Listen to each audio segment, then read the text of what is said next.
क्या हुआ जब ये लड़की रात 1 बजे चुपचाप केदारनाथ मंदिर के अंदर चली गई। और फिर जो चमत्कार हुआ उसे देखकर आपकी भी आंखें फटी की फटी रह जाएगी। नमस्कार दोस्तों, स्वागत है आप सभी का भक्ति शास्त्र यूट्यूब चैनल में। अगर वीडियो पसंद आई हो तो वीडियो को लाइक, शेयर, चैनल को सब्सक्राइब करके बेल आइकन को प्रेस करना मत भूलिएगा। और एक बार सच्चे दिल से कमेंट बॉक्स में ज़रूर लिखिएगा, हर हर महादेव। इस घटना की शुरुआत होती है उत्तराखंड के देहरादून शहर से। यहाँ पर प्रीति कसेरा नाम की एक लड़की अपने दादा दादी के साथ रहा करती थी। बचपन से ही उसके माता पिता नहीं थे। जब उसने होश संभाला और जब वो 18 वर्ष की हुई तो उसने अपने दादा दादी से सवाल किया कि आखिर मेरे माता पिता कौन हैं और वे कहाँ पर हैं, क्या उनकी मृत्यु हो गई है। तब दादा दादी ने जवाब देते हुए कहा कि सन 2013 में वे तीर्थ यात्रा करने के लिए देहरादून से केदारनाथ के लिए रवाना हुए थे। लेकिन उसी समय प्रकृति ने अपना एक ऐसा प्रकोप दिखाया कि केदारनाथ में भयंकर विकराल बाढ़ आ गई और उसी बाढ़ की चपेट में आकर तुम्हारे माता पिता गुम हो गए।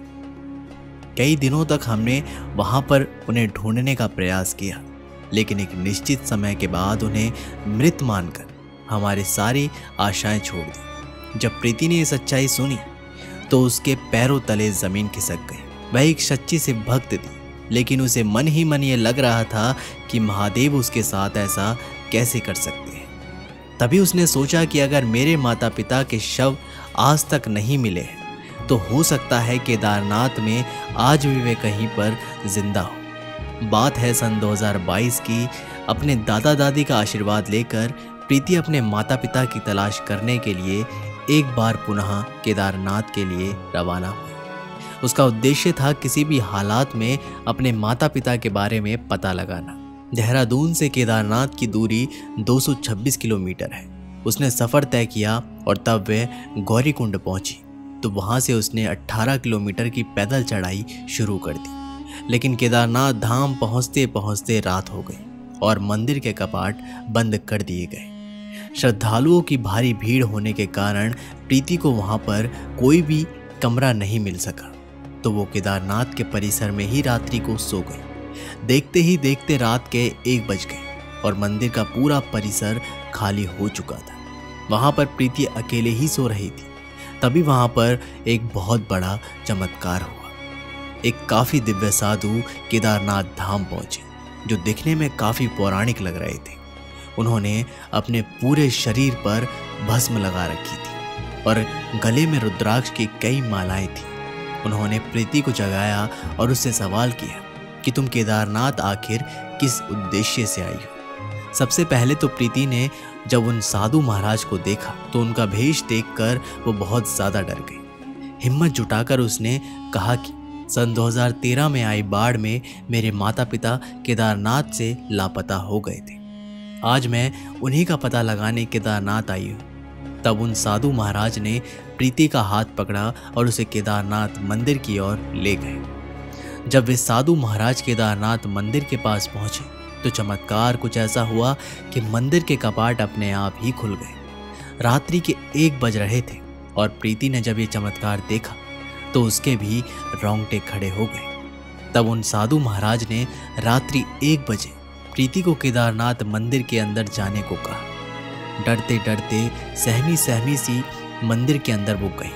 तब भगवान केदारनाथ ने रात्रि 1 बजे उसे अपने दर्शन दिए। ये वाकई में एक बहुत बड़ा चमत्कार था।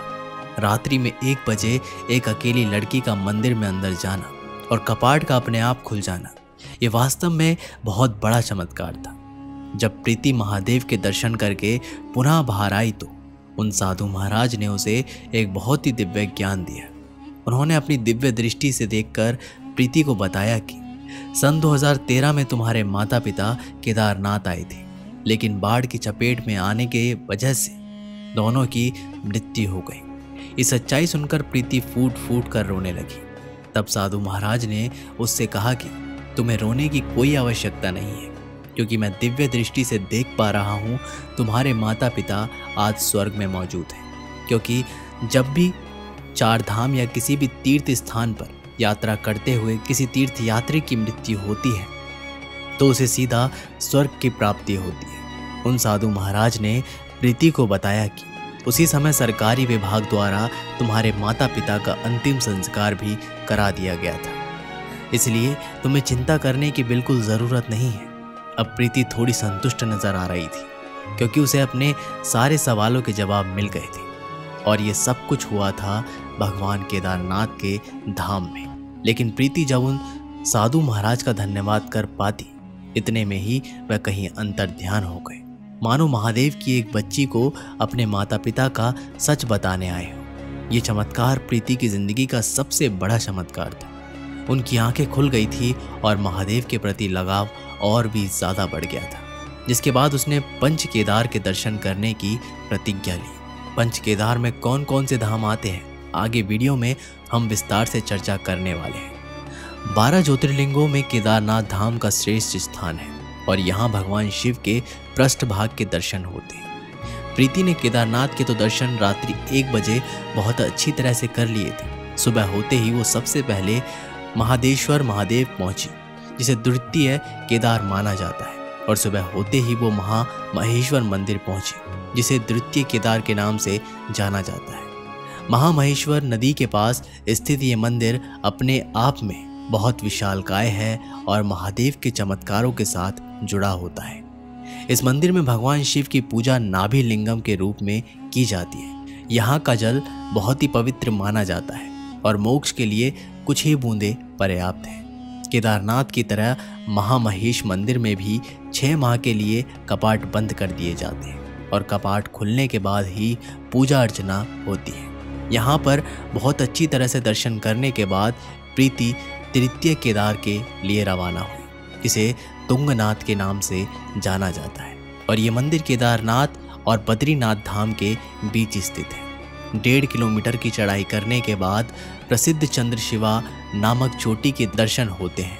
यहाँ पर भगवान शिव के हृदय स्थल और शिव की भुजा की पूजा की जाती है। कथाओं के अनुसार कुरुक्षेत्र के मैदान में पांडवों के हाथों बड़ी संख्या में नरसंहार हो गया, जिस वजह से भगवान शिव पांडवों पर बहुत क्रोधित हो गए थे और भगवान शिव को प्रसन्न करने के लिए पांडवों ने मंदिर का निर्माण करवाया।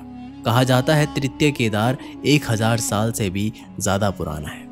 यहाँ पर 6 महीने के लिए शीतकाल में कपाट बंद कर दिए जाते हैं। और दोस्तों, एक मान्यता ऐसी भी है, जब भगवान राम ने रावण का वध किया था, तब भगवान राम ने ब्रह्म हत्या के श्राप से मुक्त होने के लिए यहीं पर तुंगनाथ में महादेव की आराधना की थी। तुंगनाथ में महादेव के प्राण करके तृतीय केदार के दर्शन संपूर्ण करके प्रीति चतुर्थ केदार यानी रुद्रनाथ के लिए रवाना हो गई। ये मंदिर उत्तराखंड राज्य के चमोली जिले में स्थित है। रुद्रनाथ मंदिर भव्य प्राकृतिक छटा से परिपूर्ण है। विश्व में ये इकलौता ऐसा मंदिर है। यहाँ पर पूजने शिव जी के मुखों को नीलकंठ महादेव के नाम से जाना जाता है। प्रीति ने चतुर्थ केदार के भी दर्शन पूर्ण कर लिए, जिसके बाद वो कल्पेश्वर महादेव, जिन्हें पंच केदार के रूप में जाना जाता है, जिन्हें कल्पनाथ भी कहा जाता है, और यहाँ पर भगवान शिव की जटाओं के दर्शन होते हैं। और पंच केदार में कल्पेश्वर महादेव के दर्शन पाकर प्रीति धन्य धन्य हो गई और उसने अपने पंच केदार के सफर को भी पूरा किया।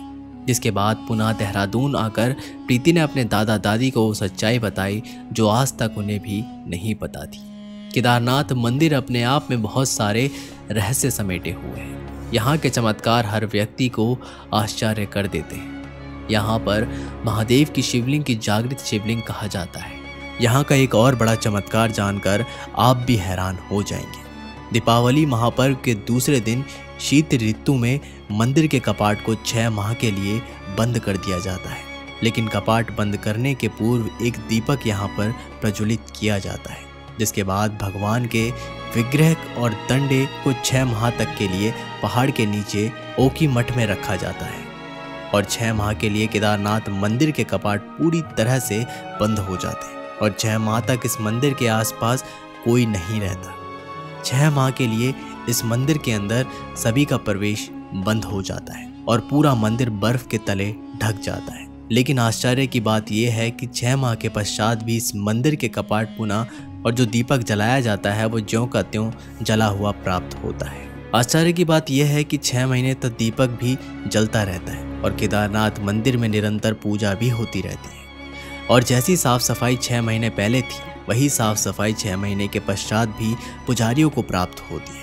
ये वास्तव में बहुत बड़े चमत्कार का विषय है। कहा जाता है 6 महीने भगवान की पूजा मानव करते हैं और 6 महीने जब भगवान के कपाट बंद होते हैं तो स्वयं देवता आकर भगवान केदारनाथ की पूजा करते हैं और उस दीपक को सदैव प्रज्वलित करके रखते हैं। इस घटना को लेकर आप क्या विचार रखते हैं दोस्तों?